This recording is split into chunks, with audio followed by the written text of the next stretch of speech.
నామానికి మహిమ కలుగును కాక.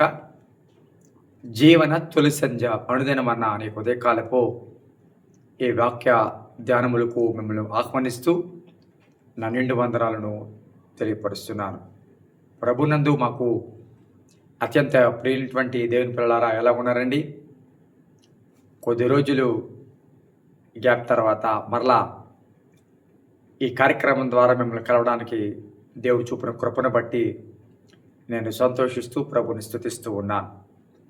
గడిచిన దినాలలో ఈ జీవన తొలి సంధ్య అనే కార్యక్రమం చేయకపోవడానికి గల కారణము గత 7 దినాలుగా జరుగుతున్నటువంటి ఉపవాస ప్రార్థన కూడికలకు ప్రాధాన్యత ఇవ్వడం వల్ల,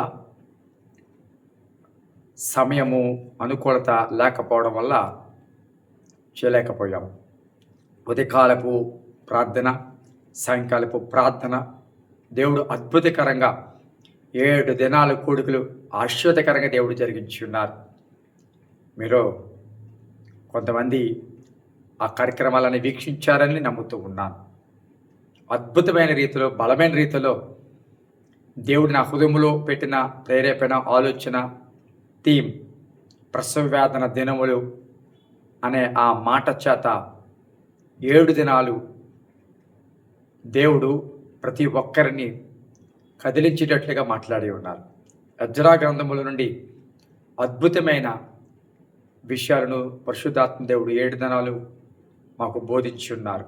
గత రాత్రి కుటుంబ ఆశీర్వాద కూడిక ఎంతో ఆశ్చర్యకరంగా జరిగినందుకు ప్రభువుని నేను స్తుతిస్తూ ఉన్నాను. మీ అందరి ప్రార్థనను బట్టి, దేవుని మహాకృపను బట్టి ఈ సంవత్సరపు కూడికలు ఆశ్చర్యకరంగా జరిగించిన దేవునికి నా నిండు వందనాలు తెలియపరుస్తున్నాను. ఎలా ఉన్నారండి? కుటుంబాలు అందరూ బాగున్నారా? క్షేమకరంగా కుటుంబాలు అందరూ ఉన్నారని నమ్ముతూ ఉన్నా. మీ యొక్క జీవనోపాధులలో, వృత్తులలో మీరు దేవుడిచ్చిన కృపను బట్టి కొనసాగుతున్నారని నేను నమ్ముతూ ఉన్నాను. అవును ప్రియబిడ్డలారా, దేవుడు తగిన కాలం మంది హెచ్చించేవాడని ఎరిగి, మీ చేతి పనిని దేవుడు దీవిస్తాడు అని ఎరిగి ముందుకు కొనసాగాలని నేను ప్రభు పేరట మీకు మనవి చేస్తూ ఉన్నాను. మరి గడిచిన 7 రోజులుగా జరిగిన ఉపవాస కూడికల యొక్క వర్తమానాలు యూట్యూబ్లో అందుబాటులో ఉన్నాయి. తప్పక మీరు వీక్షించగలరని నేను నమ్ముతూ ఉన్నాను. ఎందుకంటే ఆ వర్తమానాలు వినడం ద్వారా మీలో ఒక నూతన ప్రసవ వేదన, ఆధ్యాత్మిక నూతన ప్రసవ వేదన వస్తుంది అని నేను చెప్పడానికి ఇష్టపడుతూ ఉన్నాను. ఏదైతే కోల్పోయావో, ఏదైతే నీ ఆత్మీయ జీవితంలో త్వరవైపోయిందో అది మరలా నీలో పుట్టించేటట్లుగా, మరలా ఆ ప్రసవ వేదన నీలో కలిగేటట్లుగా ఆ వర్తమానాలు ఉంటాయని, నువ్వు ఆధ్యాత్మికంగా మరొకసారి రేపబడ్డానికి అవి కారణంగా ఉంటుందని, ఆ వర్తమానాలు మీకు ఎంతగానో ఆత్మీయంగా మీకు ప్రయోజనకరంగా ఉంటాయని నమ్ముతున్నాను. కాబట్టి తప్పకుండా అవన్నిటిని వీక్షించండి. అనేక మందికి తప్పకుండా మీరు షేర్ చేయగలరని ప్రభు పేరిట మీకు మనవి చేస్తున్నాను. ఒక మాటను మీ దృష్టికి నేను తీసుకురావడానికి నేను ఇష్టపడుతున్నాను.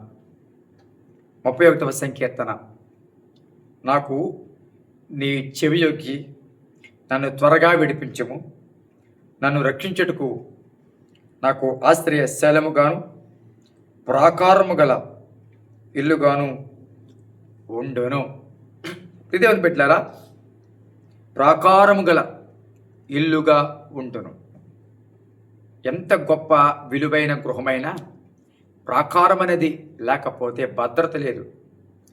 ప్రాకారము భద్రత మాత్రమే కాదు, ప్రాకారము సరిహద్దు కూడా. ప్రాకారము నీ యొక్క అభివృద్ధిని సూచిస్తారు, నీ సరిహద్దును సూచిస్తారు. ప్రాకారము రక్షణ, ప్రాకారము కాపుదల. యెరూషలేము యొక్క ప్రాకారాలు కట్టడానికి నెహెమ్యా పూనుకున్నాడు. అవును, ప్రాకారాలు పడిపోయి ఆయన్ని సంగతి విన్న నెహెమ్యా కోలిపట్ట కట్టుకుని ప్రార్థన చేసి ఆ ప్రాకారాలు తిరిగి కట్టడానికి పూనుకున్నాడు. నెహెమ్యాను దేవుడు ఏర్పాటు చేసుకుని యెరూషలేము ప్రాకారాలు మరలా కట్టబడ్డాయి. అవును ప్రియబిడ్డలారా, ప్రాకారం అనేది చాలా అవసరం. ఆ ప్రాకారాన్నే శత్రువు బబులోను రాజు నెబుకద్నెజరు పడగొట్టేశాడు. ఇప్పుడు ప్రాకారాలు లేని యెరూషలేముగా అయిపోయింది.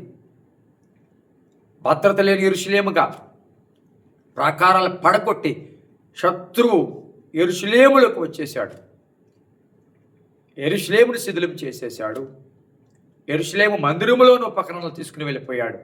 అయితే నెహెమ్యా ఆ ప్రాకారాలు మరలా నిర్మించాడు. దేవుని బిడ్డలారా, దేవుడే మన కుటుంబానికి ప్రాకారంగా ఉండాలి. ఆయన నీ కుటుంబానికి దూరం అయిపోతే ప్రాకారం దూరం అయిపోయినట్టే, ప్రాకారం లేనట్టే. ఆయన సన్నిధికి దూరం అయిపోతే ప్రాకారం లేనట్టే. సహవాసానికి దూరం అయిపోతే ప్రాకారం లేనట్టే. ప్రాకారం లేకపోతే శత్రువు చాలా సులభంగా జ్వరపడతాడు కదా, భద్రత లేదు కదా, ఏదైనా రావడానికి అవకాశం ఉంది దర్జాగా. ప్రాకారం లేని ఇల్లు, దానికి భద్రత ఏమన్నా ఉంటుందా? దేవుడి నీ కుటుంబానికి ప్రాకారంగా ఉండాలని ప్రార్థన చేయి. నీ పిల్లలకి ప్రాకారంగా ఉండాలని ప్రార్థన చేయి. మనుషులు ప్రాకారంగా ఉంటే ప్రయోజనం కాదు, కానీ లేకపోతే ఘనత గౌరవాలు ప్రాకారంగా ఉంటేది కాదు, కానీ దేవుడి నీ ఇంటికి ప్రాకారంగా ఉండాలి. అప్పుడు ఏ శత్రువు కూడా నీ లోపలికి రాడే అవకాశాలు లేవు. కాబట్టి నీ జీవితంలో అయా నువ్వు నాకు ప్రాకారంగా ఉండు అని ప్రార్థన చేయి. కళ్ళు మూసుకుందాం. పరిశుద్ధుడైన తండ్రి, ఈ పరిశుద్ధ నామానికి స్తుతులు స్తోత్రములు చెల్లిస్తున్నాం. అయ్యా, గడిచిన 7 దినాలు ఉపవాస కూడికలు ఎంతో ఆశ్చర్యకరంగా మీరు జరిగించారు. మంచి వాతావరణం ఇచ్చారు. అద్భుతకరంగా మీరు మాట్లాడుతూ వచ్చారు. ఇంకో ఆయన ఉపవాస కూడికల తర్వాత మరలా ఈ జీవన తొలి సంధ్య అనే కార్యక్రమం ద్వారా ఈ ప్రియా బిడ్డలను అలా కలవడానికి ఇచ్చిన కృపను బట్టి నేను స్తుతిస్తున్నాను. మా జీవితాలలో నువ్వు ప్రాకారంగా ఉండాలి ప్రభా. నువ్వు మాకు ప్రాకారంగా ఉంటే మాకు భద్రత. నువ్వు మాకు ప్రాకారంగా ఉంటే శత్రువుకు భయము ప్రభా, దాటి రాలేడు ప్రభా. నీ కంచె ఉన్నంత కాలము, నీ కంచె ఉన్నంతసేపు సాతాను యోబును ముట్టలేకపోయాడా, కానీ నీవే కంచెను తీసిన తర్వాత అప్పుడు మాత్రమే యోబును ముట్టగలిగాడు ప్రభా. కాబట్టి మీరు మా కంచెకి ప్రాకారంగా ఉండమని, కుటుంబాలకి ప్రాకారంగా ఉండమని, వారి ఉద్యోగాలకి ప్రాకారంగా ఉండమని, వారి చేతి వృత్తులకి ప్రాకారంగా ఉండమని ప్రార్థన చేస్తున్నాను. ఈ దినమంతా వారి దినచర్యలో తోడుకుండా నడిపించండి. వారు చేసే ఉద్యోగాలను దీపించండి, వారి చేతి వృత్తులను దీపించండి. మహిళలు బలపరచండి, అనారోగ్యంగా స్వస్థపరచండి. హాస్పిటల్లో వారిని జ్ఞాపకం చేసుకోండి. గర్భబలంతో ఉన్నవారిని జ్ఞాపకం చేసుకోండి. గర్భబలం కొరకు ఎదురు చూస్తున్న వారిని జ్ఞాపకం చేసుకోండి. వివాహాలకు కావలసిన వారిని జ్ఞాపకం చేసుకోండి. ఇతర దేశాల్లో ఉన్న వారిని జ్ఞాపకం చేసుకోండి. ఆసుపత్రుల్లో రోగులు జ్ఞాపకం చేసుకోండి. జైల్లో ఉన్న వారిని జ్ఞాపకం చేసుకోండి. ఈరోజు వారి దినచర్య అంతా ఆశ్చర్యకరంగా మీరు ఉంచమని మహిమ పొందమని యేసు నామమున తండ్రి, amen. Thank you. God bless you. దేవుడు దీవించును గాక.